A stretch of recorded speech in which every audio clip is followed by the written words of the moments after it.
Allez les amis, bonjour. Comment allez-vous? Ça fait un moment que je n'ai pas fait de vidéo. En fait, un moment, non, pas trop longtemps. Vous savez que j'ai terminé de faire la couture là il y a quelque temps. Et donc, ça m'avait pris énormément d'heures, ainsi de suite, pour parvenir à, à faire tout ce que j'avais à faire. Alors, je vais faire cette vidéo aujourd'hui parce que j'ai envie de parler d'un sujet ultra important. Alors, déjà, j'interviens parce que j'ai entendu le chanteur, j'espère que je me trompe pas de son nom, parce qu'en fait, il y a une confusion. Ils ont à peu près les noms qui se ressemblent, mais je crois que c'était le bon. Il s'appelle Stromae. Oui, Stromae. Je crois, oui, voilà. Et donc Stromae, dans une chanson, il chante une chanson et il dit en quelques mots, hein, dans sa chanson, il appelle Dieu et il dit à Dieu, alors si tu es vraiment Dieu, pourquoi il y a des guerres dans le monde? Alors si tu es vraiment Dieu et que tu parles au monde, pourquoi il y a des famines? Si tu es vraiment Dieu et que tu aimes le monde, pourquoi les gens se détestent? Moi j'ai été estomaquée. En écoutant cela, je n'ai eu qu'une réaction, ça a été d'avoir une larme aux yeux. Avoir des larmes aux yeux parce que je m'en suis rendu compte que mon message, en fait, il était cloisonné. Parce que si des personnes aussi influentes que Stromae ne peuvent pas connaître le message divin que je porte depuis des années, ça veut simplement dire qu'en quelque sorte, mon message n'est pas du tout diffusé. Disons les choses comme elles sont. Il y a de millions de personnes de milliards de personnes qui ne sont pas au courant de ce message. Et c'est ça qui est vraiment dommage. Parce que je ne crois pas qu'il y ait eu des changements aussi importants depuis de milliers d'années, en fait, dans le monde, que celui qui se passe actuellement. Parce que je ne crois pas qu'on puisse se moquer de ce message divin. Parce que c'est quand même une responsabilité. Il s'agit quand même d'une responsabilité de porter sur soi les problèmes qui arrivent maintenant dans le monde. Ce message, quand ce monsieur pose ces questions, moi j'ai simplement envie de lui dire de répondre à Stromae et de dire Dieu a créé le monde et tout ce qu'il renferme. Il nous a donné le monde. Dieu ne fabrique pas les armes. Le royaume de Dieu est au ciel. Au ciel tombe la pluie, la neige, tout ce qui est bon pour nous, pour alimenter nos vies, pour équilibrer nos saisons. Il y a le soleil, la lune, les étoiles que Dieu nous envoie. Et je ne vois pas en quoi il y a des gens qui soient en capacité de se poser la question si Dieu existait vraiment. C'est-à-dire que qu'on doute de certaines réalités, ça c'est pas un problème. Que les gens se posent des questions sur Dieu parce qu'ils se disent on n'a jamais vu Dieu, ainsi de suite. Mais il y a des gens comme moi qui faisons un témoignage juste que oui, on parle à Dieu. Et qui le veut, qui ne le veut pas, c'est comme ça. On parle à Dieu. Et c'est la vérité. Et donc, qu'il y ait des gens qui accusent Dieu pour les guerres qui se passent dans le monde, moi j'ai envie de dire, et quoi d'autre? On a toutes les créations, les eaux, les forêts, les montagnes, les mers, les déserts, tout ce monde magnifique que Dieu a créé. Il ne reste plus que ça, d'accuser Dieu d'être l'investigateur de la guerre. C'est-à-dire, au lieu de se poser de véritables questions, les gens fuient leurs responsabilités. C'est-à-dire, on dit, ah oui, c'est à cause de Dieu. Mais quel Dieu? On a vu Dieu dans quelle usine de fabrication d'armement? en train de fabriquer une arme. Vous avez vu Dieu à cet endroit? Non. On a vu Dieu à quel endroit en train de créer un stratagème pour pour créer un différend entre ses voisins, entre les voisins. On a vu Dieu à quel endroit? Nulle part. Alors, à quel moment est-ce qu'on a vu Dieu en train de, je sais pas, de quereller quelqu'un, de chahuter une personne? On a vu ça où? Nulle part. Alors, expliquez-moi d'où vient Dieu dans les problèmes que créent les êtres humains. Dieu est où là-dedans? C'est-à-dire qu'on le voit où? On le voit dans les guerres. Comment ça? Les famines. Dieu a créé un monde. Et avec tous les aliments que nous avons sur la terre, il y a véritablement cette capacité de nourrir le monde entier. Et on prive certaines de nourriture parce que les zones sur lesquelles vivent ces personnes ne sont pas favorables à l'agriculture. Au lieu de mettre en place un système d'entraide qui permet à ces régions d'être approvisionnées, qu'est-ce qui se passe? En réalité, on laisse ces régions dans l'abandon et on se permet d'accuser une fois de plus Dieu. Comme si Dieu a donné des terres, mais en même temps, lui, il faudrait encore qu'il vienne donner la nourriture, qu'il vienne donner ceci ou cela. Dieu nous a donné la terre. Ce n'est pas la peine de passer le temps à se dire « Ah oui, Dieu nous a donné la terre, nous vivons sur terre, ainsi de suite. Mais s'il y a un problème, on doit encore accuser Dieu. » Où est Dieu là-dedans? Dites-moi où est Dieu. Il n'a pas fait son travail, il a fait son travail. Il n'a pas aidé le monde à évoluer, il n'a pas créé le monde et nous l'a légué. Il a créé le monde et nous l'a légué. Alors, où est le problème de Dieu là-dedans? Dieu n'a pas de problème. Ce sont les hommes. Je vais dire à Stromae que je ne sais pas qui a composé sa chanson. Il a tout à fait le droit de se poser des questions. Mais j'aimerais qu'il sache qu'un homme intelligent ne peut pas se poser ce genre de questions. Parce que il faut quand même reconnaître que quand on marche dans la rue, on n'a jamais vu une arme tomber du ciel et qui est inscrit où Dieu dit « Bon, prends cette arme et va tuer le voisin. » Ou encore, ainsi de suite. Donc, c'est juste impossible de penser que Dieu doit rentrer des comptes à des gens qui organisent des problèmes dans le monde. Ce n'est pas possible. Dieu ne peut pas faire ça. On n'a pas à accuser Dieu pour les problèmes du monde. Accusons Dieu parce qu'on se dit, ok, on n'a pas de pluie. Accusons Dieu parce qu'on se dit, d'accord, depuis des années, la neige n'est pas tombée.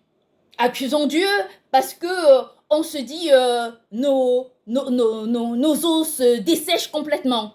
D'accord, accusons Dieu. Je suis d'accord. Parce que là, Dieu a créé le monde. Le but, c'est que le monde fonctionne. Il existe une robotique naturelle dans le monde qui permet au monde de fonctionner. De fonctionner continuellement. Et le monde fonctionne jusqu'à maintenant de cette façon. Ce que je veux dire par là, c'est que c'est quand même très, comment dire? Je dis, il faut quand même oser se poser ce genre de questions. Se demander si Dieu existait vraiment. Il faut quand même oser se dire ça. C'est-à-dire que le fait de se poser cette question, quel est le rapport avec le fait que Dieu existe dans le ciel et le fait que les êtres humains gèrent le monde? C'est quoi? On attend quoi? Que Dieu se promène dans toutes les usines d'armement dans le monde pour dire aux gens arrêtez de fabriquer les armes parce que si non, Dieu nous a donné autorité pour gérer le monde et nous lui demandons ce qu'il faut quand il faut pour qu'il réponde favorablement. Alors, ce n'est pas la peine d'accuser Dieu pour des choses qui sont générées, pour des mentalités qui sont générées par des hommes, comme les guerres, comme les famines, comme les divisions qu'on rencontre aujourd'hui. Au sein même de la vie, les divisions, on dira encore que toutes les personnes qui mettent en place des stratagèmes pour détruire le nom de Dieu sont aussi ces gens, doivent aussi dire que c'est Dieu qui vient créer des divisions dans les couples. dans les familles, entre des gens qui éloignent les uns des autres. C'est pas possible. On ne peut pas toujours accuser Dieu. Moi, je crois que ces gens doivent demander vraiment pardon à Dieu parce que c'est ultra important. Parce que s'immiscer, utiliser le nom de Dieu jusqu'à ce point, c'est vraiment inadmissible et c'est anormal. Et donc, je voulais répondre à Stromae pour lui dire que il peut se poser des questions si Dieu existe, s'il est dans le monde aujourd'hui et Dieu dit qu'il a créé le monde, alors c'est la réalité. Donc, il a créé le monde et donc si Stromae est là, il peut passer ça et là, voyager. S'il veut, il va à pied. S'il veut, ça prendra le temps que ça prendra. Il fait ce qu'il veut, mais s'il est là, dans le monde, c'est parce que Dieu l'a créé. Et pardon, Dieu a aussi créé des gens. Il ne reste plus qu'à ce qu'on demande à Dieu de venir, de donner de l'eau qui tombe du ciel et de rapporter encore de l'eau dans la maison pour que les gens se lavent. Mais Dieu n'est pas là pour ce genre de problème. Il faut quand même comprendre à quel point Dieu est important, que Dieu est grand. Et il faut arrêter d'utiliser, il faut respecter le nom de Dieu à la hauteur de son nom. Nous passons le temps, par rapport à la relation qu'on a avec Dieu, nous passons le temps à appeler le nom de Dieu, à dire ceci, à dire cela du nom de Dieu. Mais pardon, il faut quand même reconnaître la grandeur et l'élévation de son nom avant de prononcer son nom de n'importe quelle autre façon. Bon, moi, je suis contre cette façon d'agir et je suis contre cette façon de faire. Donc, j'appelle toutes ces personnes qui tout le temps utilisent le nom de Dieu pour rien, dans leur propre business, pour détourner des gens, de demander pardon à Dieu parce que c'est ultra important. Si ces personnes s'immiscent dans les affaires de Dieu, Dieu va s'immiscer dans leurs propres affaires pour leur demander des comptes. Ce n'est pas normal qu'à chaque fois que Dieu veuille faire quelque chose, qu'il y ait toujours des gens qui soient en train de détruire, de déstabiliser, de désorganiser. Dans ce cas, si Dieu s'introduit dans leurs affaires, je rassure ces gens que vraiment, vraiment, ces personnes vont avoir un regret le plus grand. En fait, c'est ce que je dois dire. Donc, je dois également parler de la... J'ai terminé avec ce sujet que je voulais absolument aborder parce que ça me semblait très très juste de le faire. Non pas parce que, une fois de plus, les gens vont dire que je défends le nom de Dieu. Non, Dieu peut se défendre tout seul. Mais j'apporte des réponses très très cohérentes et très mesurées aux personnes qui passent leur temps à utiliser le nom de Dieu comme étant une sorte de mot de passe, comme étant une sorte de jeu. Dieu n'est pas un jeu. Et ce ne sera ni aujourd'hui ni jamais, ce ne sera jamais le cas. Dieu, c'est papa, il y avait notre Père céleste qui vit dans les cieux et qui nous apporte, qui a créé son monde et qui est toujours là pour écouter ses enfants. Ça, c'est la vérité. Si on demande plus, demandons à Dieu, il donnera. Si on veut moins, demandons à Dieu, il donnera. Mais quoi qu'il en soit, il faut savoir que Dieu est là pour nous et il aime tous ses enfants à travers le monde. D'ailleurs, il nous a fait comprendre toutes les similitudes qu'il y a parmi nous. Et donc, à cause de cela, nous allons appeler à notre propre sensibilité pour apprendre à nous aimer, pour apprendre à nous respecter nous-mêmes. Parce que c'est la raison pour laquelle vous êtes sans ignorer qu'on appelle à cette formation universelle qui permet aux uns, aux unes et aux autres de fonder un clan humain qui lui permet d'organiser l'avenir du monde entier et de l'aider à progresser. C'est exactement ce qu'on dit et nous ne pouvons jamais nous arrêter parce que là, c'est exactement ce que nous disons et c'est exactement le projet. Donc, il ne faut même pas discuter. C'est comme ça que ça doit se passer. Et c'est comme ça que ça doit obligatoirement se passer. Que ce soit aujourd'hui, que ce soit plus tard ou pas, c'est comme ça. Et je crois que à notre siècle, nous devons profiter de cette main tendue pour faire ce que nous avons à faire. Et moi, j'appelle les gens qui veulent nous soutenir à ne pas tenir compte des rêves, des ceci ou des cela, des racontages, à se fixer un cap de la réussite et que nous puissions avancer. Dans ce cas, Dieu sera parmi nous et il nous aidera à progresser dans ce dans ce devoir que nous devons accomplir pour changer le monde. Il faut quand même refuser de devenir responsable des violences, de devenir responsable de tous les problèmes qu'on rencontre dans le monde. Vous allez dire où est la relation entre Dieu et tous ces problèmes naturellement. Comme on vous a toujours dit, la connaissance de Dieu apporte l'apaisement.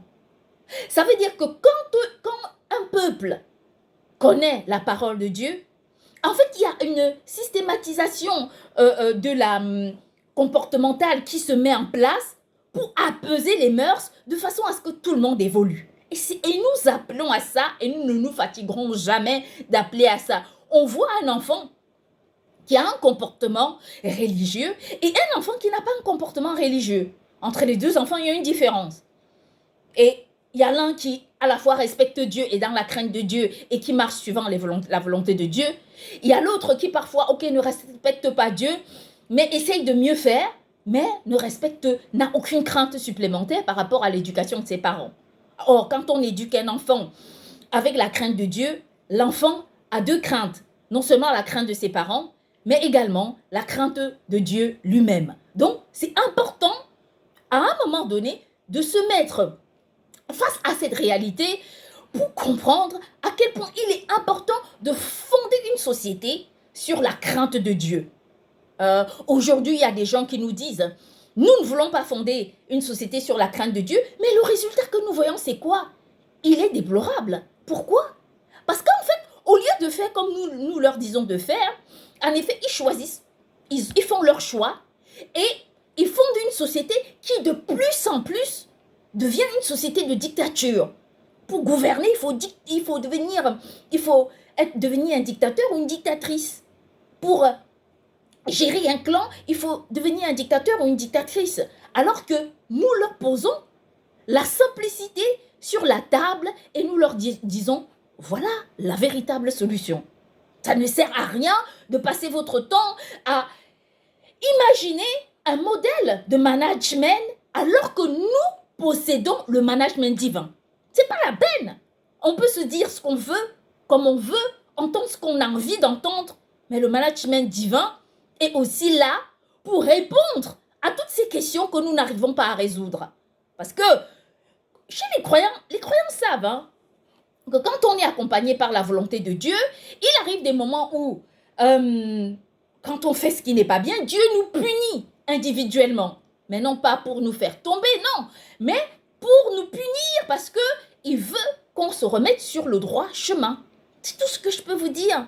Alors, quand vous tendez la main à ce projet, ne tendez pas la main avec la manipulation. Ne tendez pas la main en vous disant, on va voir, on va essayer. Non, ça ne marchera pas.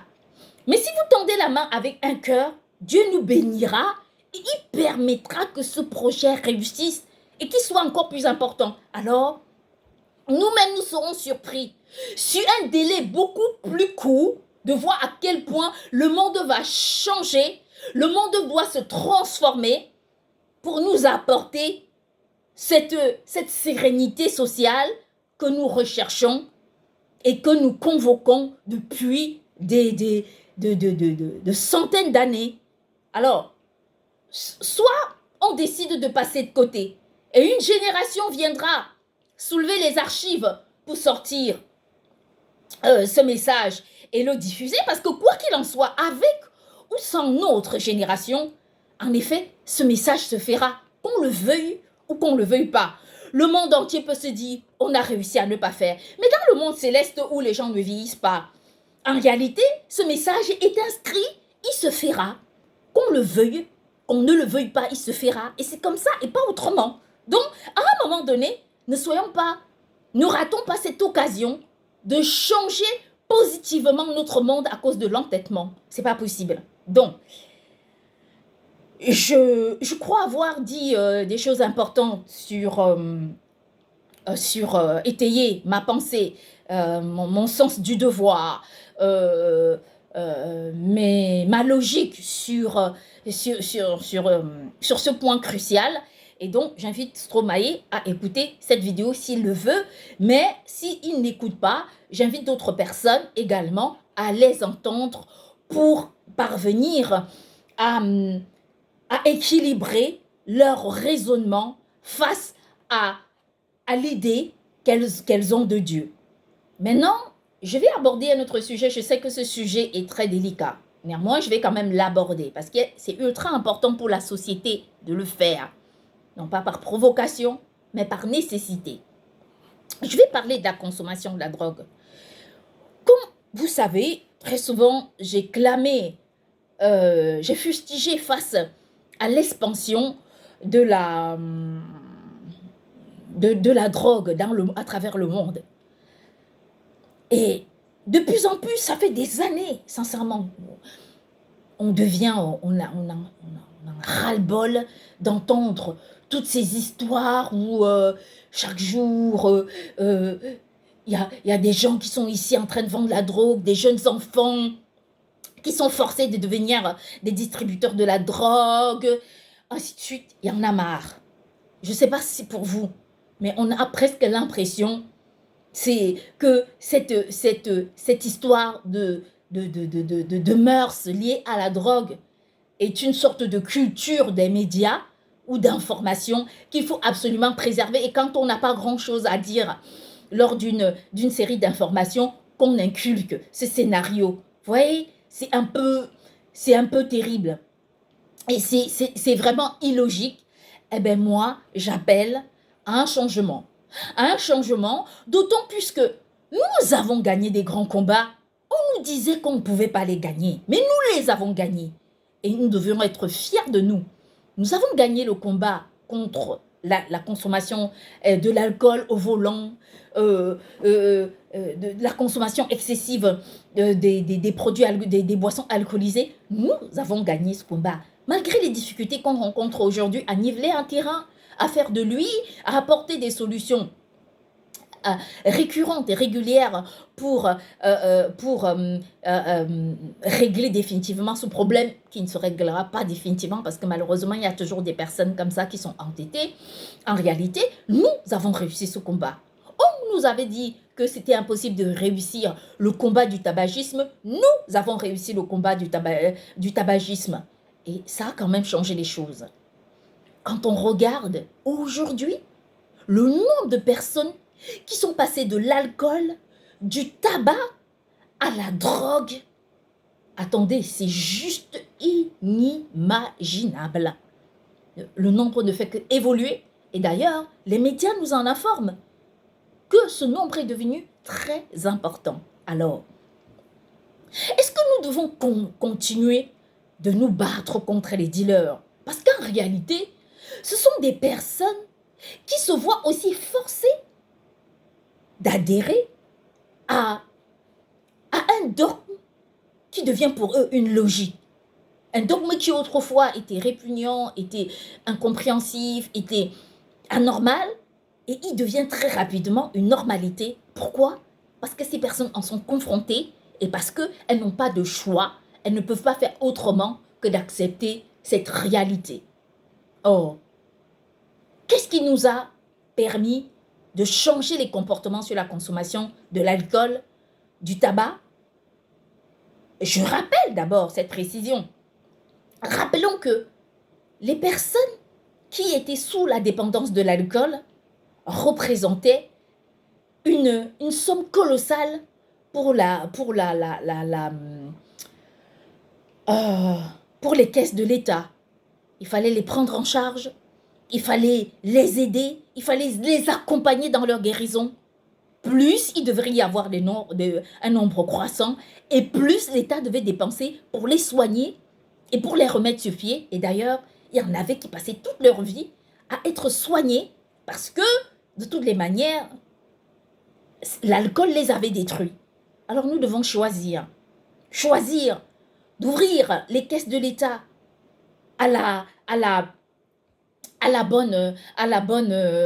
bonne machine à sous de la drogue, ou encore de nous dire, de prendre nos responsabilités en nous disant, mais les gens qui vendent la drogue sont lucides. Si quelqu'un prend la drogue, comment doit-il se tenir là, être dans un état second pour vendre la drogue? Non, peut-être qu'il en prend, mais il doit être dans un état normal pour vendre la drogue. Alors, qu'est-ce qu'il fait? Il Je crois qu'il n'en consomme pas. Il n'en consomme pas. Il prend son temps, il gère son temps et il vend en étant lucide. Mais qui sont les personnes qui souffrent? Ce sont des personnes normales. C'est-à-dire que des gens qui, préalablement, étaient des personnes lucides, mais qui deviennent très vite confrontés au problème de la drogue. Et donc, les personnes aujourd'hui qui tirent les ficelles de la drogue ne sont pas les distributeurs, même pas, je vais dire bien, les producteurs et les productrices, mais ce sont exactement les consommateurs et les consommatrices. Récemment, nous avons vu un enfant qui revenait de l'école, il a croisé sa maman complètement droguée. Il était dépassé, il s'est mis à la taper, à la battre, il lui donnait des coups. Et tout le monde en était stupéfait. La vidéo a fait le tour de la toile. Il y en a qui en ont rigolé. Mais ce n'est pas marrant. Ce n'est pas marrant d'avoir un parent qui est sous la dépendance de la drogue, qui utilise tout l'argent de la famille pour aller payer la drogue. Ce n'est pas marrant du tout. Vous allez accuser le producteur, il ne vous force pas de venir consommer. Vous allez accuser celui qui distribue, il ne vous oblige pas à venir. C'est vous qui le cherchez. Alors, si nous appelons le consommateur à venir dire « Ok, pourquoi tu te drogues ?» Alors, nous n'avons pas l'argent dans les caisses de l'État pour te soigner. Nous n'avons pas l'argent dans les caisses de l'État pour réparer tes erreurs. Si tu te drogues, il va falloir payer. Ça, c'est une réalité. Ça, c'est une véracité. Et donc, à partir de ce moment-là, si on arrête de poursuivre les producteurs et les distributeurs, on poursuit les consommateurs qui alimentent le métier, qui alimentent le business de la drogue. En fait, on va résoudre nos problèmes. On va faire exactement la même chose qu'on a fait avec le tabagisme et l'alcool, et nous allons réguler nos problèmes.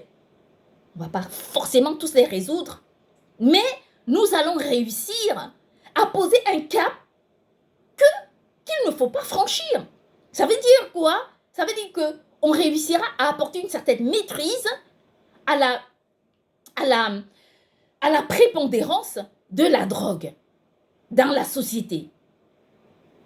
Donc, ce que je m'en vais dire, c'est que quand on regarde notre société actuellement, j'entends à la télévision, et avec honneur pour ces personnes, qui luttent contre la violence conjugale. Mais la plupart des cas de violence conjugale, nous les voyons, sont dus à la consommation des produits stupéfiants, des drogues, des produits illicites, de l'alcool, et on ne peut pas lutter contre les fondamentaux des irrégularités de la vie sans forcément toucher le point crucial qui est la consommation de la drogue, de l'alcool, des produits stupéfiants.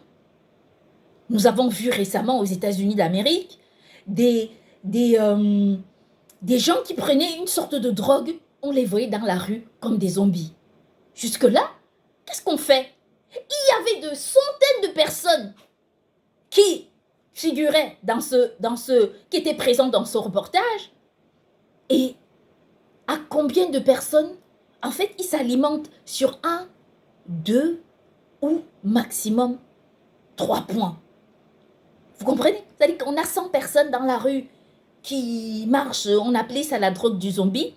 Et ces personnes-là, ces centaines de personnes, en fait, fonctionnent, achètent la drogue à quelques personnes. Et on laisse 100 personnes pour aller chercher 3 personnes. Mais, pardon, non mais, attendez, soyons un peu cohérents.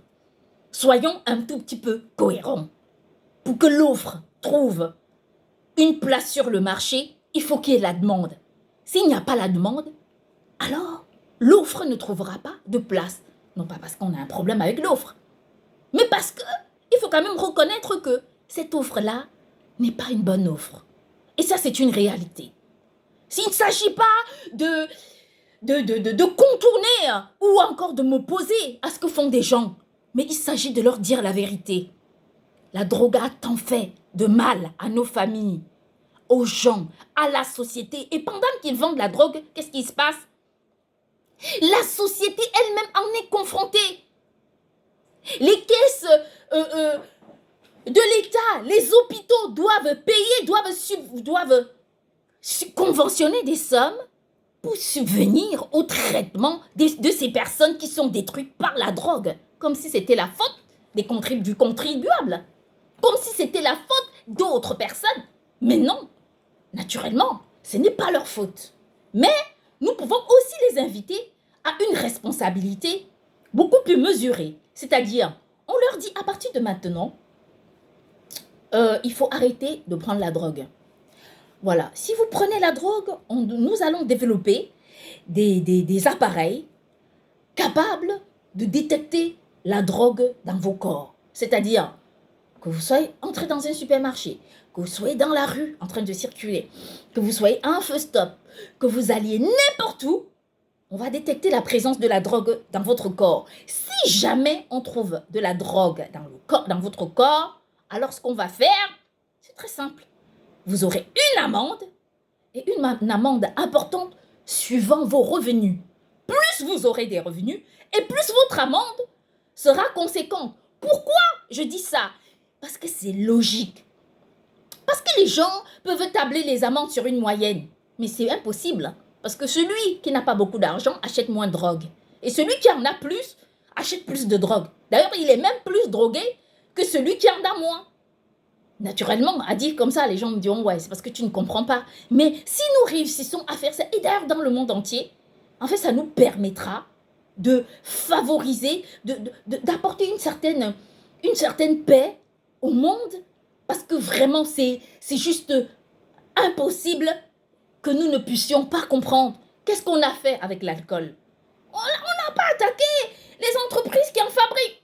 On les a laissés fabriquer. On a dit continuez de fabriquer, il n'y a aucun problème. Mais nous n'avons plus d'argent pour soigner les gens. Nous ne voulons plus. Nous ne voulons plus de violence conjugale.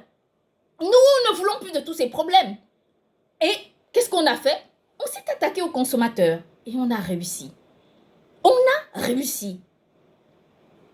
On en est fiers. Même les personnes, même les fabricants, même les producteurs et les productrices d'alcool aujourd'hui reconnaissent, applaudissent ce travail commun que nous avons ensemble fait.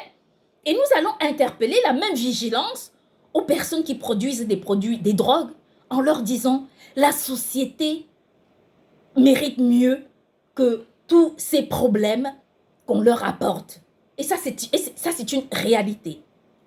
Alors, si nous devons lutter contre tous les problèmes que nous rencontrons dans la société de nos jours, contre les violences à la rue, entre les jeunes, ainsi de suite, les violences conjugales, les mentalités dont nous n'arrivons plus à maîtriser aujourd'hui, tant il y a une sorte de pétage de plomb qui a été jeté et balancé dans la société. Nous devons aussi lutter contre la consommation des produits stupéfiants pour une raison, pour le bien-être de nos sociétés et d'ailleurs pour économiser de l'argent. Ça veut dire que si jamais en faisant ces amendes, en fait, je reprends,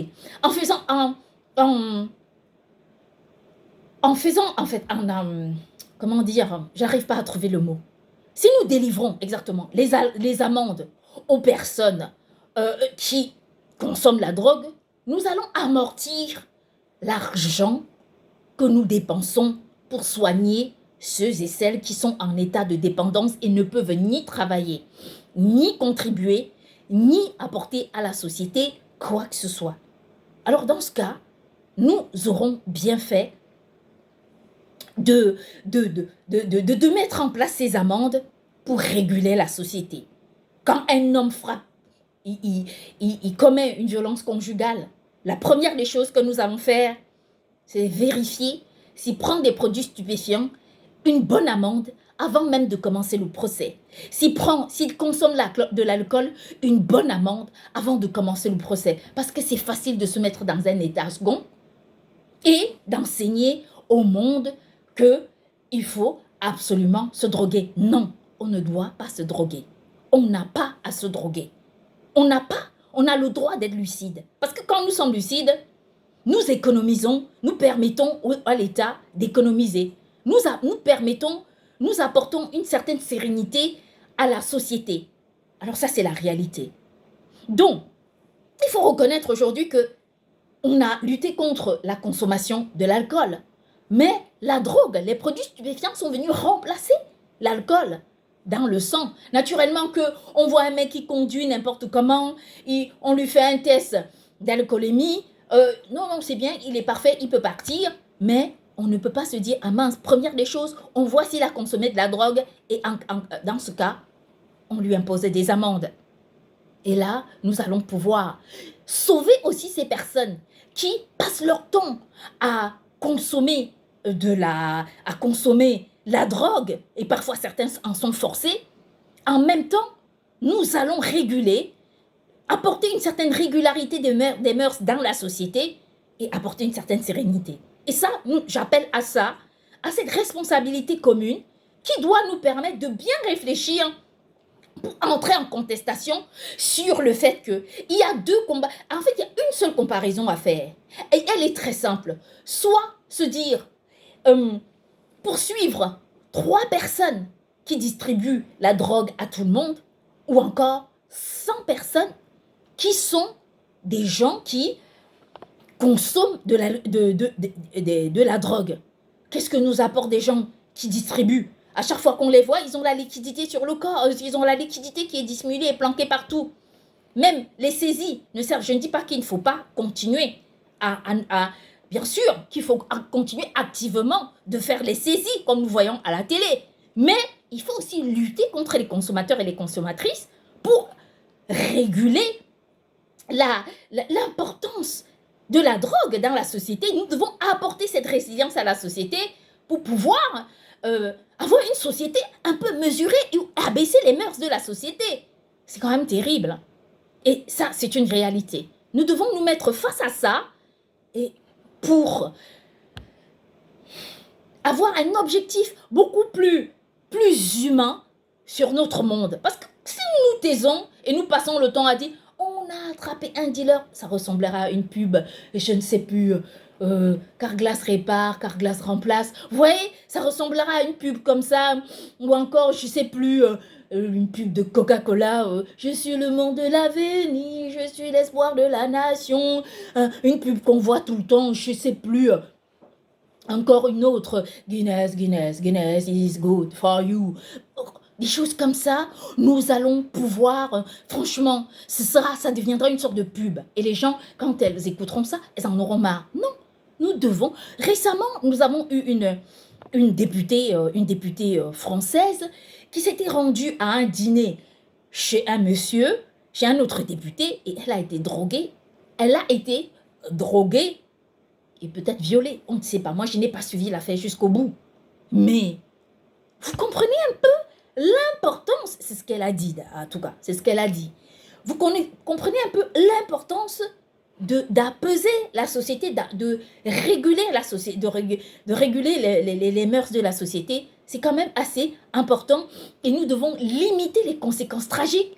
Je vous invite à partir sur Internet, à regarder au-delà de la drogue du zombie, où on voyait des gens complètement éméchés, complètement fous, complètement ci ou ça. Mais nous devons aussi penser à Amy Winehouse, cette grande chanteuse que nous avons connue, cette femme assez incroyable qui nous a apporté de la joie. Mais elle est morte sous nos yeux. Pourquoi? À cause de la drogue, la consommation des produits stupéfiants. Or, s'il existait une amende pour interdire la consommation de la drogue, nous aurons sauvé la vie de Amy Winehouse. Paix à son âme. Nous devrions sauver sa vie. On devait sauver sa vie. On devait la laisser encore chanter pour nous et nous faire plaisir. Mais non, on a exposé. La société a pris la responsabilité de poursuivre quelques gens et de jeter Amy Winehouse dans l'effervescence de la drogue, dans le monde de la drogue. Amy Winehouse était la capsule de l'aspirine ou de l'efferalgan qui a été jetée comme ça dans l'eau. Elle bouillissait, elle bouillissait, elle bouillissait jusqu'à éclore. Face à nos yeux, nous avons accepté. Si nous fustigeons dans notre coin, si nous ne disons rien parce que tout ça nous dépasse, si on ne peut pas pleurer à tous les coups et se dire comment la société a pu accepter cela.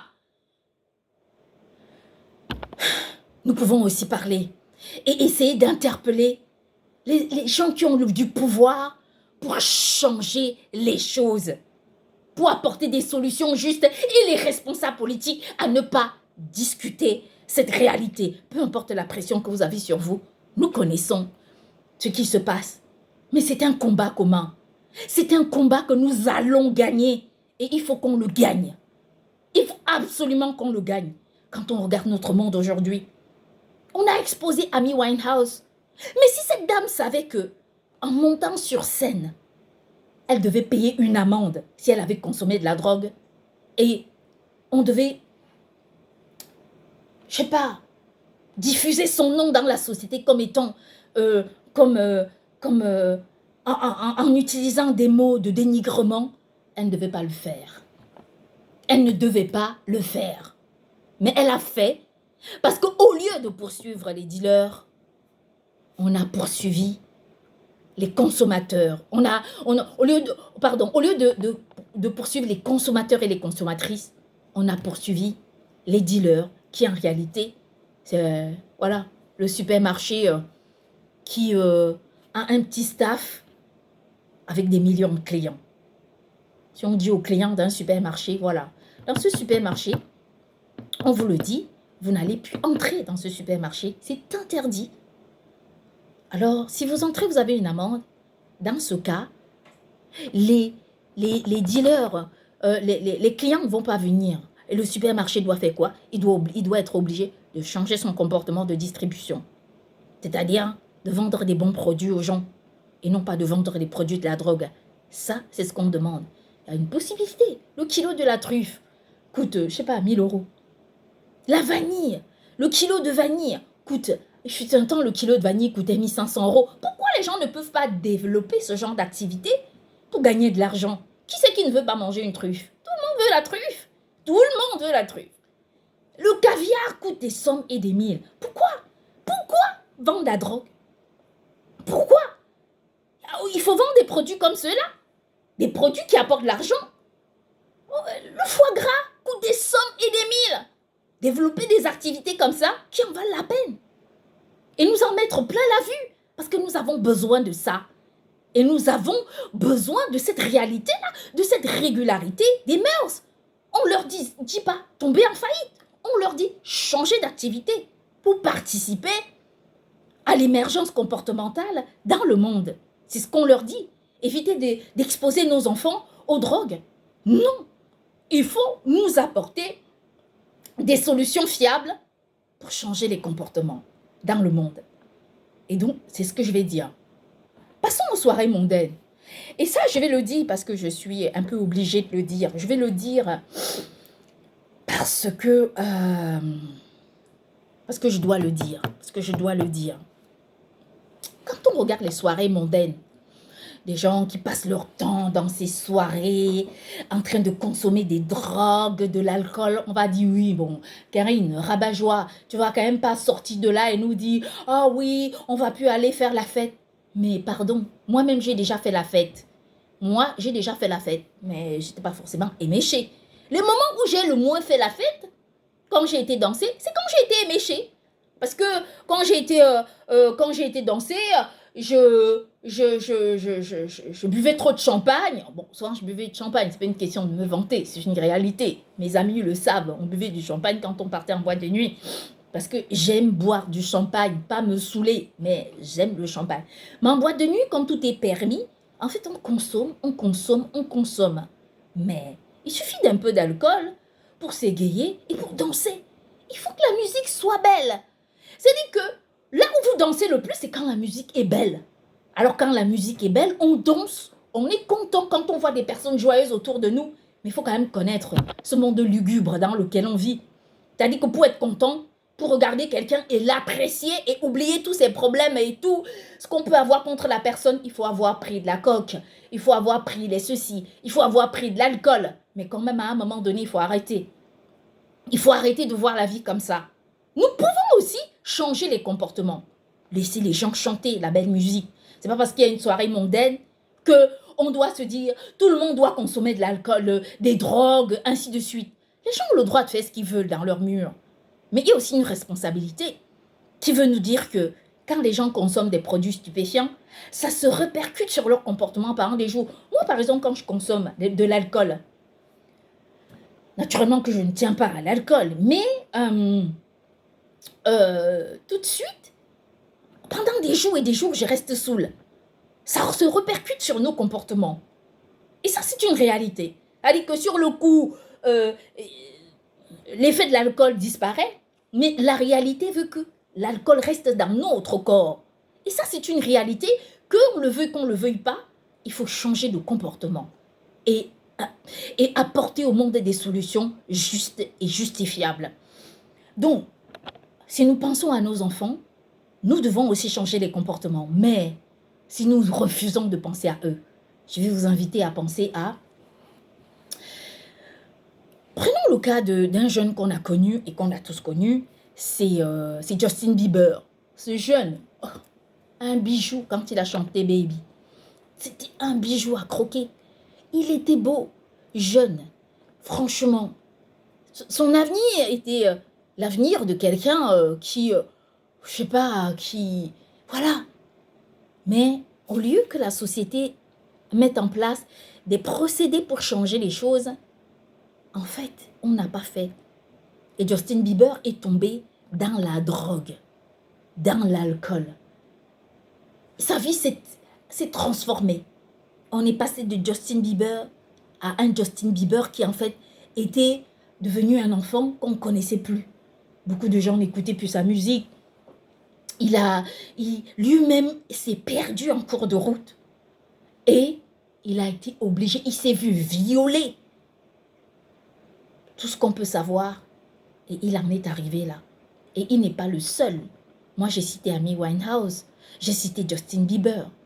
Et si j'appelle Jaden Smith, qui récemment est passé à la télévision pour exprimer sa colère en étant, comment dire, en étant furieux. Furieux contre Puff Daddy. Parce qu'il l'a violé. Parce qu'il lui a fait de mal alors qu'il n'était qu'un enfant. On a fustigé. Qu'est-ce qu'on a fait? Comme d'habitude. Allez, on a mis Puff Daddy en prison. On a résolu le problème. Mais on n'a résolu aucun problème. Parce que les séquelles, Justin Bieber, Amy Winehouse est passé. Justin Bieber les portera toute sa vie. Jaden Smith passera sa vie à résoudre ce problème. Puff Daddy est en prison. Ça change quoi?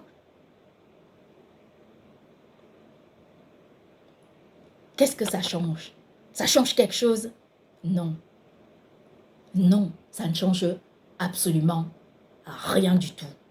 Parce que de toutes les façons, comme d'habitude, on a laissé le cœur du problème pour chercher des prétextes.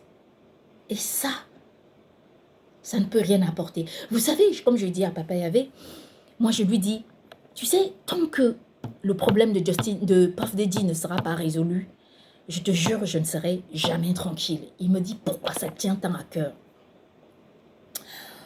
Moi, je dis à Papa Yavé, moi, tu sais, moi, j'ai été arrêtée. Il y a une femme au Burkina Faso qui m'avait accusée d'avoir volé son DVD. Enfin, pas moi, un ami qui était logé chez moi. Et j'avais été arrêtée. Naturellement, j'avais personne. Je me suis retrouvée dans une prison. J'ai clamé mon innocence et tout. Vous savez, j'ai fréquenté les mauvaises personnes dans ma vie. Et c'est pas une fierté. La société fabrique des gens comme moi, comme j'ai été avant. La société nous fabrique. Vous savez pourquoi j'ai défendu Weinstein quand le MeToo était partout? Moi, je n'ai pas défendu Weinstein parce que les filles qui l'accusaient avaient tort. Mais c'est parce que la société ne fait rien pour limiter les problèmes.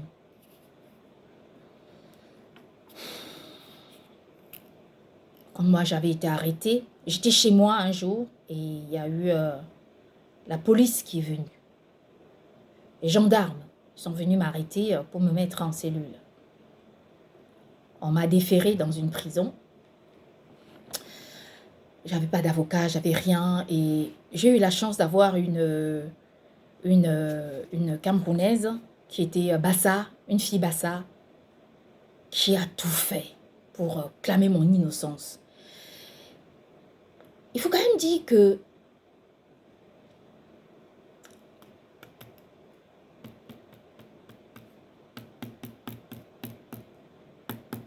même quand on oublie tous ces souvenirs, même quand on les rejette, même quand on se dit, on les noie, mais ça fait partie de nos vies. C'est une réalité.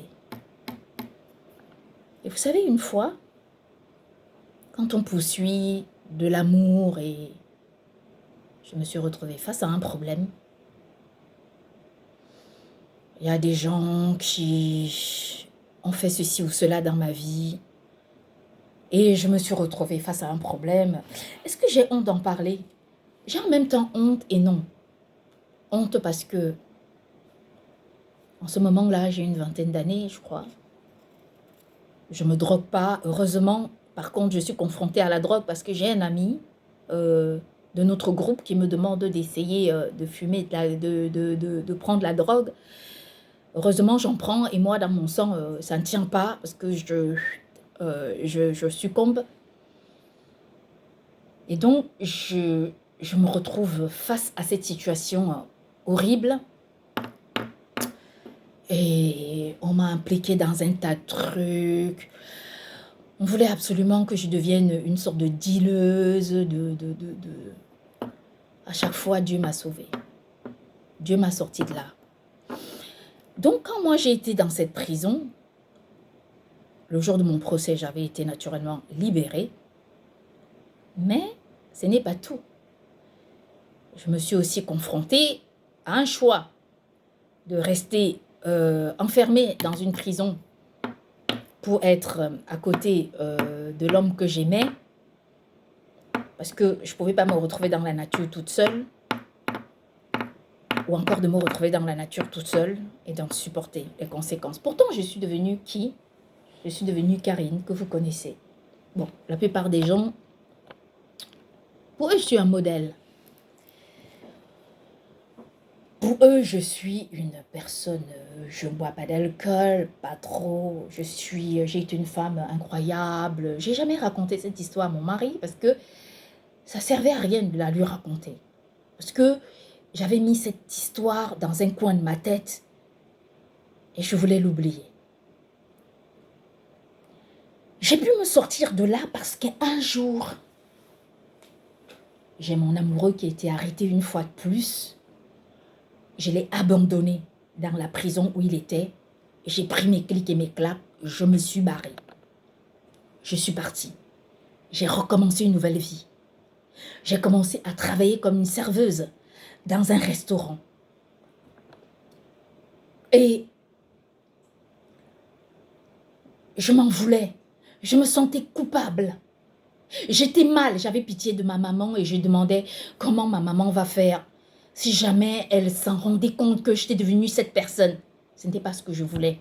Ces gens avaient en tête une idée, c'était devenir riche et récupérer les biens d'autres personnes. Ils avaient envie de récupérer tout ce que d'autres personnes avaient. Pour eux, c'était des Tarzans de la nature. Et ils avaient envie de récupérer l'argent que d'autres riches prennent à d'autres riches. Et dans leur tête, ils pouvaient monter toutes sortes de stratagèmes pour réussir à récupérer cet argent. Et naturellement, quand on se retrouve dans un cercle comme ça, je vous rassure que c'est normal.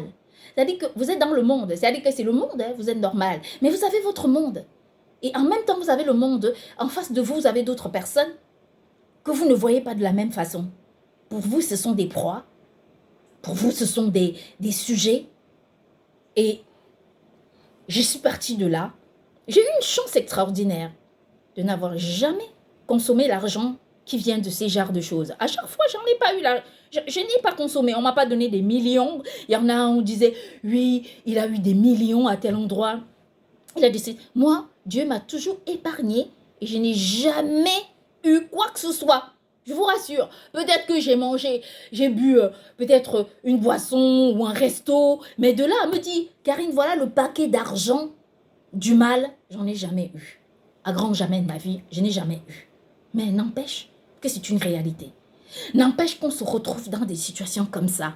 Et donc, comme je vous parlais de cette histoire où je m'étais retrouvée dans cette prison, et je vous ai raconté cette histoire qu'il y avait une femme au Burkina Faso qui me cherchait des histoires et qui n'arrêtait pas de me chercher des histoires. Et un jour, elle est arrivée, elle est allée à l'hôpital pour se faire opérer.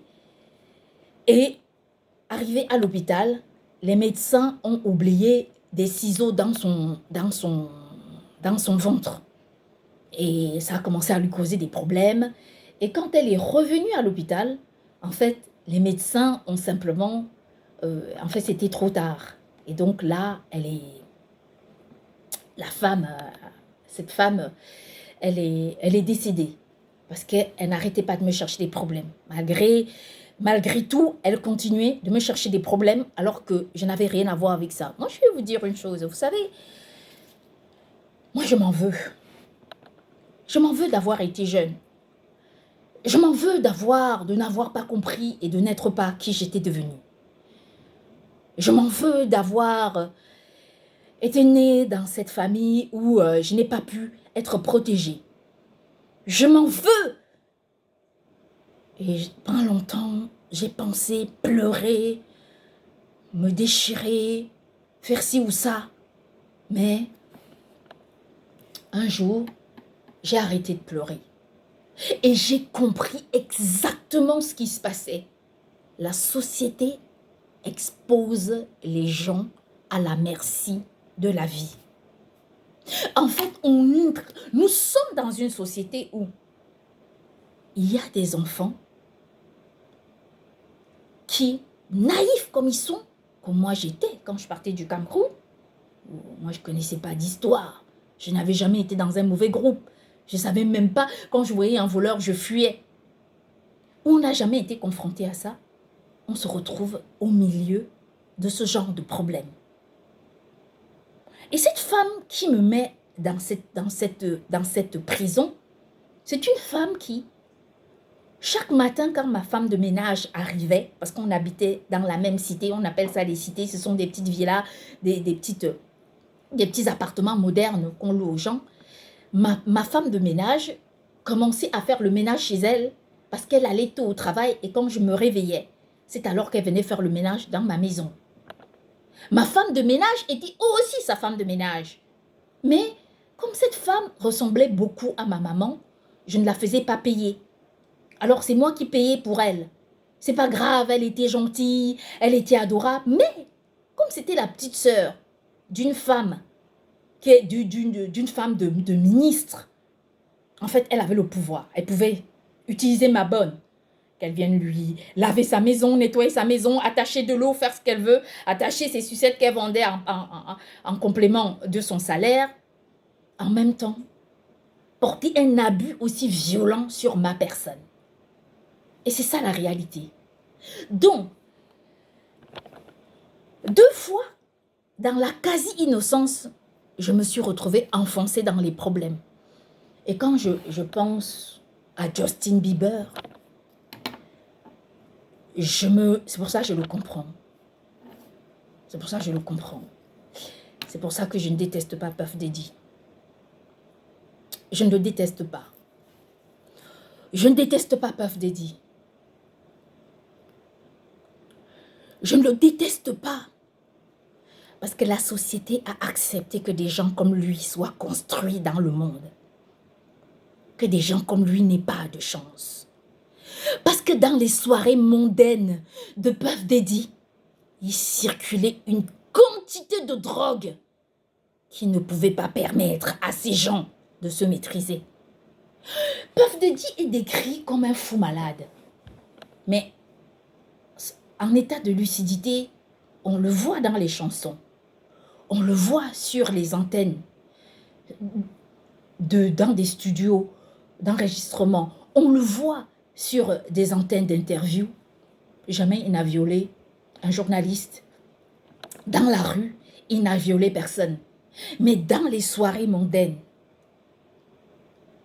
englouti par l'abondance de la drogue. Parce que pendant que la police est en train de faire des perquisitions contre une personne, aux soirées de Puff Daddy, il y a des princes, il y a des rois, il y a des jeunes qui sont engloutis, qui sont séquestrés, emprisonnés par la consommation de la drogue. Pendant ce temps, pendant que ces gens se détruisent, pendant qu'ils organisent la destruction des gens, d'autres personnes, on poursuit quelques têtes. Et après, on condamne Puff Daddy. On lui dit, tu t'es drogué, ok. On a accepté que la drogue circule, d'accord. On n'a rien fait pour t'empêcher, toi, de consommer la drogue. Très bien, mais on te condamne. On ne t'a pas protégé. On n'a pas protégé ni ton père, ni ta mère. Mais toi qui es né au milieu même de la détresse, on ne t'a pas protégé parce que tu es né sous l'emprise de la drogue. Parce que tu es né dans le milieu de la drogue. Parce que la drogue a été l'identité même de ton nom. Tu t'appelles Puff Daddy, alors on te condamne. On te condamne parce qu'on a accepté que tu consommes la drogue. On te condamne parce qu'on ne t'a pas donné la chance à la société. On te condamne parce que la société n'a pas pu faire autrement pour toi. On te condamne parce que, en consommant la drogue, en te mettant dans un état second, tu as fait du mal aux enfants. Tu as introduit, tu as reproduit exactement la même chose pour Justin, pour Jaden, pour tant d'autres personnes. Alors on te condamne parce qu'on ne t'a pas donné de chance. Et tu te retrouves derrière les barreaux. Et quand tu sortiras de là, tu chercheras encore cette facilité parce que la société aurait permis qu'on te condamne. Ça, c'est la réalité. Et alors, on te condamne. On condamne des gens comme moi, qui suis né, qui n'a pas eu de chance, parce que la société ne m'en a pas donné. Une fille aussi intelligente que moi, mes profs étaient bluffés par mon intelligence. Mais voyez-vous, je ne suis pas allée dans des grandes écoles. J'aurais voulu être juge, président de tribunal, je me voyais me vanter quand j'en parlais à mes amis. Avocate, mais très vite j'ai été confrontée à la réalité. Et cette réalité m'a fait comprendre que de toutes les façons, je n'avais pas de chance. Et ma chance dans ma vie, c'était... J'avais vraiment cette chance-là qui était... C'est soit je devenais une prostituée, soit je devenais une droguée. Mon destin était celui-là. Je n'avais pas de choix. Mais j'ai changé. J'ai décidé par ma bonne volonté, ma grande volonté de mieux faire, d'avoir peur de ma mère parce que, oui, ma mère n'était pas confrontée à ce milieu. Et j'ai pensé à elle. J'ai eu pitié de sa souffrance. J'ai eu pitié d'elle et je me suis dit, vous savez, il y a beaucoup de personnes dans le monde qui, ayant la possibilité de consommer la drogue, le font. Et quand ces gens le font, elles ne le font pas parce qu'elles en ont envie, mais parce que ça leur donne le courage de faire ce qu'elles n'ont pas envie de faire. Ces personnes deviennent des voleurs, des voleuses. Ces personnes deviennent... On a entendu des histoires où des gens bien dissimulaient la drogue sur le ventre d'une femme enceinte pour qu'elle traverse les contrôles de douane. On va accuser des gens. On va accuser qui? On va accuser la société. Parce que c'est ça la réalité. Vous savez, j'ai décidé de parler de cette histoire parce qu'on ne connaît pas à quoi on est confronté. Il y a un tas de gens parmi vous qui avez grandi et qui... vous avez connu des papas qui vous ont protégé, des mamans dans la famille, vous êtes allés dans des grandes écoles, vous êtes au cœur même des décisions du monde, mais vous ne connaissez pas la réalité. On ne tombe pas dans la drogue parce qu'on en a envie. On ne tombe pas dans le vol parce qu'on en a envie. On ne devient pas un escroc parce qu'on en a envie. Ces gens font ça parce que c'est une façon de se sauver. Parce qu'elles n'ont pas le choix. Parce qu'elles ne peuvent pas faire autrement que de faire comme ça. Parce que des personnes aussi parfaites que moi, quand j'essaye de l'être, peuvent se retrouver face à ces choses ignobles. Quelqu'un qui a peur de faire du mal aux autres. Quelqu'un qui craint de terroriser une autre personne. Quelqu'un qui craint d'empoisonner quelqu'un, de violer un enfant, de faire tout ce que je refuse de faire tous les jours. Oui, la société nous expose à ça. Et la société s'arrange à nous exposer à ça. Nous ne pouvons pas nous taire. Nous ne pouvons pas nous taire et regarder encore des victimes succomber, tomber à cause de la facilité. C'est impossible. On aurait pu dire, j'aurais pu me passer pour une sorte de moine. Je ne suis pas une moine. Je ne suis pas une moine. Je ne suis pas... non. Tous les jours, je vous dis que je ne suis pas quelqu'un de parfait. Je n'évoque jamais ce problème. Mais pendant longtemps, j'ai eu honte. Pendant très longtemps. Et j'ai décidé de dissimuler ce problème dans un coin de ma tête. Je me souviens que quand j'étais dans cette prison, j'étais confrontée à cette fille qui jouait au football et qui était lesbienne et qui avait toute envie et passait le temps à me réciter des poèmes d'amour, des racontages, des trucs. Et franchement, ça m'a tellement gavée que j'ai entretenu des relations amoureuses avec un mec qui était aussi dans cette prison. Et j'en ai reçu des coups de fouet parce que, voilà, et le jour de mon procès, j'avais été acquittée purement et simplement. Mais n'empêche que je me sois retrouvée là. N'empêche que je me sois retrouvée là. N'empêche que j'ai juste été confrontée à ça. N'empêche que j'ai eu des amis qui étaient des gens qui étaient dans le deal. Je vais vous expliquer comment ça marche. Vous arrêtez des dealers, vous les mettez en prison. Mais je vais vous expliquer comment ces gens pensent. Ils me disent, qu'est-ce que tu crois, Karine, que ces gens qui ont des belles voitures, de grandes maisons, elles font que des choses correctes. Mais si tu fais aussi quelque chose qui n'est pas bien pour gagner ta vie, ça ne fait rien. Mais le problème, c'est que derrière les barreaux, il n'y a que les gens qui n'ont pas de pouvoir. Et on voit dans la société, c'est la réalité. Je ne changerai jamais d'être la personne que je suis. J'aime être parfaite. Et je veux encore l'être mieux que ça. Si je pouvais atteindre la perfection et toucher le ciel, décrocher la lune, je le ferais. Parce que j'aime être parfaite. Je préfère être parfaite et subir.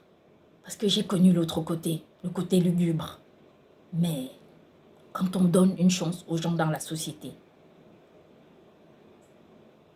on leur permet de changer les choses positivement. Je crois. Vous savez, dans nos missions, on ne porte pas les missions que nous avons parce que c'est un hasard. Peut-être que pour changer le monde, Dieu permet aussi que en toute naïveté, qu'on se retrouve confronté à ce type de problème.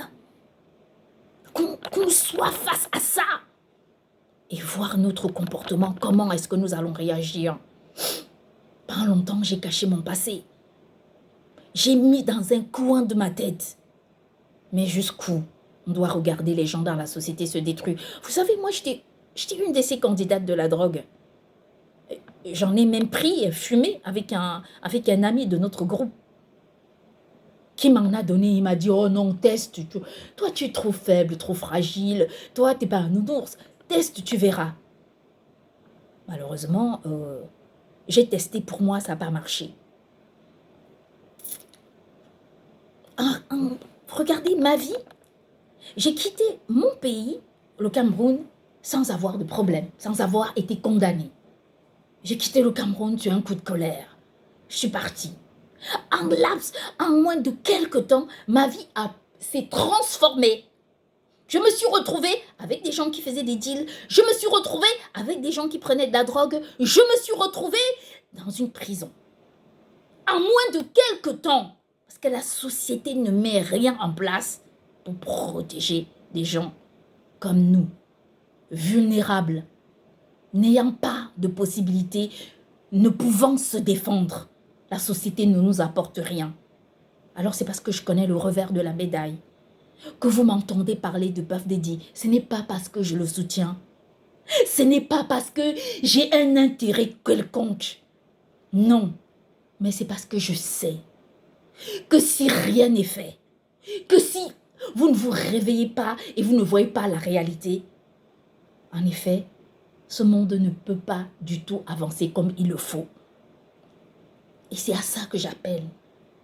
Vous imaginez la quantité de drogue qu'il y avait dans les soirées de Puff Daddy et la quantité de drogue qui habite le corps de ce monsieur? D'autant plus que les gens disent qu'il dealait aussi la drogue. Vous croyez quoi que le fait d'avoir mis Puff Daddy en prison, ça a changé les choses? Non.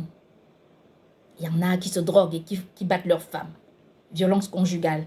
Il y en a qui se droguent et qui font des deals. Ça encore, ce sont les conséquences. Il faut commencer à arrêter les consommateurs pour changer de comportement. Je vous avais un jour dit que je n'avais rien à cacher de ma vie. Et c'est la vérité. Je suis quelqu'un de sain dans mon cœur. Je ne cherche pas à masquer qui je suis. Je ne cherche pas à être quelqu'un de différent. Je ne vous ai jamais montré ça. Être quelqu'un qui vous dépasse, être quelqu'un qui est au-dessus de vous. Ma vie est comme ça. Je l'ai dit, mais il y a combien parmi vous qui devraient être actuellement en prison, mais qui ne l'êtes pas? Il y en a combien? Mais moi, je le dis parce que cela m'est arrivé. Je le dis parce que la société est fabriquée pour apporter des problèmes aux gens. Si on ne commence pas à lutter pour le problème, on ne pourra jamais le résoudre. On dit souvent, il faut tenir le taureau par les cornes. Et c'est exactement ce qu'on doit faire. S'il y a des gens dans ce monde qui pensent qu'un jour, je dois dealer la drogue, qui pensent qu'un jour, je dois en consommer, qui pensent qu'un jour, je dois m'exposer, alors que ces gens sachent que je ne ferai pas. Pour une raison, c'est que je connais l'autre côté de l'histoire. Cette histoire s'est passée dans ma vie il y a une trentaine d'années. Mais n'empêche qu'aujourd'hui, je vous en parle avec autant d'émotion. N'empêche qu'aujourd'hui, cela me revient. Parce que je veux défendre d'autres personnes à ne pas subir ce que j'ai subi, à devenir des personnes différentes. Vous vous moquez des gens, vous vous dites cette personne est ci, cette personne est ça, nous sommes mieux qu'elle. Mais allez dans ces milieux où il y a autant de moqueries, vous allez voir la quantité de drogue qui y défile. Et vous allez leur dire, si on devait vous imputer des années de prison, alors combien d'années vous devriez engober? Ça, c'est la réalité. Un mec comme Puff Daddy en prison, qui viole les enfants sous des états, je ne crois pas, moi, que quelqu'un puisse faire ce que Puff Daddy a fait en état de sobriété. Je ne crois pas. Moi, j'ai dit à Papa Yahvé, je lui ai dit, tu sais quoi, je n'arrive pas à me taire sur le problème de Puff Daddy. Quand on regarde sa biographie, ce qui m'a choqué, ça a été sa biographie. Il est né dans un milieu destiné à être Puff Daddy, au milieu d'une administration qui crée des lois, qui ordonne des droits. qui rend justice. Ce mec, il est né dans ce milieu et tout le monde l'a regardé se détruire à des soirées aussi mondaines. Il a violé des personnes. Il a pris de la drogue. Alors, Amy Winehouse est passé. Justin en a subi. Jaden en pleure. Puff est en prison. Et tant d'autres stars que nous connaissons qui vivent sous l'emprise de la drogue parce que la société ne leur impose pas l'interdiction. On ne leur dit pas, tu n'as pas à consommer de la drogue. C'est un produit illicite. Ils en sont habitués. Ça devient comme le bon apéro entre potes. Il y a des gens qui font des apéritifs de coke. Vous trouvez ça normal de mettre au sein de la société des drogues dissimulées, des sortes de bombes dans le corps. Et quand tout va aller mal, les gens vont dire, est-ce que Dieu existe vraiment? Et si Dieu existait vraiment, est-ce qu'on devrait avoir des problèmes? Où est Dieu là-dedans? Où est Dieu là-dedans? Vous savez, il m'arrive de me dire, bah moi je peux changer tout le monde. Parce que j'ai connu. Je crois aux gens, pourquoi? Parce que moi, en fait, j'ai connu exactement ce que connaissent un tas de gens dans ce monde. J'ai été confrontée à leurs difficultés. Croyez-vous que si je me mets en face d'un mec qui sort de la prison, je vais lui dire, oh, attends, fais attention, ne m'approche surtout pas. Je vais lui dire, raconte-moi ton histoire. Qu'est-ce qui s'est passé dans ta vie? Pourquoi en es-tu là? Non pas parce que je cautionne ce qu'il a fait, mais parce que j'aimerais qu'il ait une chance de changer.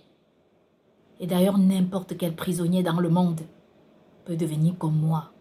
N'importe quelle prisonnière peut se décider de devenir une femme exemplaire qui dit toujours, souvent la vérité et qui n'évoque pas des problèmes qu'elle n'a pas envie d'évoquer parce qu'elle n'a pas envie de mentir.